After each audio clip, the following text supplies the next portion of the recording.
લક્ષ્ય ન્યૂઝ, એક નજર, એક લક્ષ્ય. ઉપલેટા તાલુકાના ભાયાવદરમાં નેત્રમણી નિદાન કેમ્પનું આયોજન.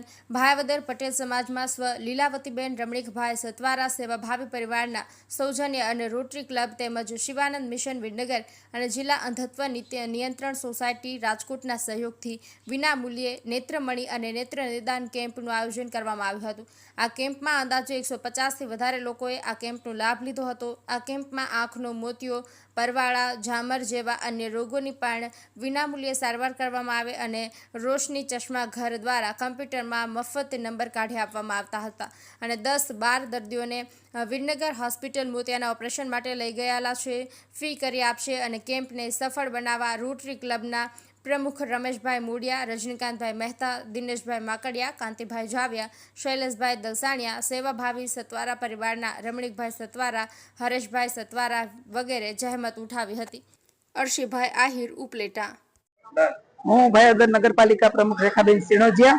આજરોજ ભાયાવદરમાં આંખનો 136મો કેમ્પ એટલે કે આપણા સથવારા રમણીકભાઈ ના સૌજન્યથી એમના ધર્મપત્ની એવા લીલાવંતીબેનના સ્વર્ગવાસ નિમિત્તે એમને ભાયાવદરની અંદર આ આંખનો કેમ્પ ગોઠવેલો છે ને આપણા નોટરી ક્લબના બધા મેમ્બરો તેમજ ભાયાવદરના આપણે જે આંખના દર્દીઓ છે એ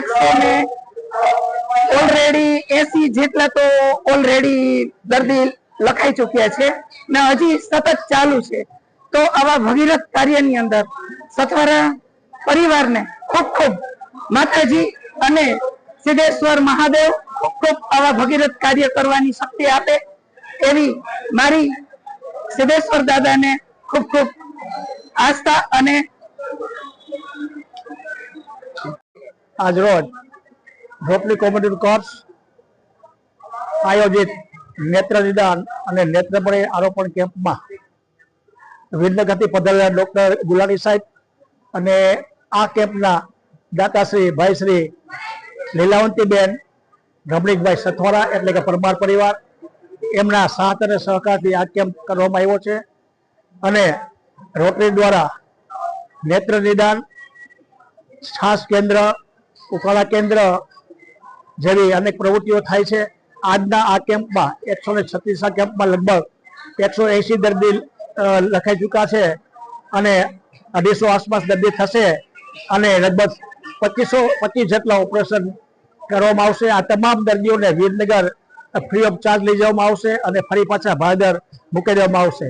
અને આ કેમ્પના દાતાશ્રી ભાઈશ્રી રમણીકભાઈ દ્વારા આર્થિક સહકાર મળે છે અને તેમના પરિવાર દ્વારા ભાયાવદરમાં હંમેશ દરેક સંસ્થાઓને આર્થિક સહયોગ અને સહકાર આપે છે અને પ્રભુ તેમને દીર્ઘાયુષ્ય અને વધુ આવી પ્રેરણા આપે એવી મારી ઈશ્વર પાસે કૃપા છે. જય હિન્દ, જય ભારત.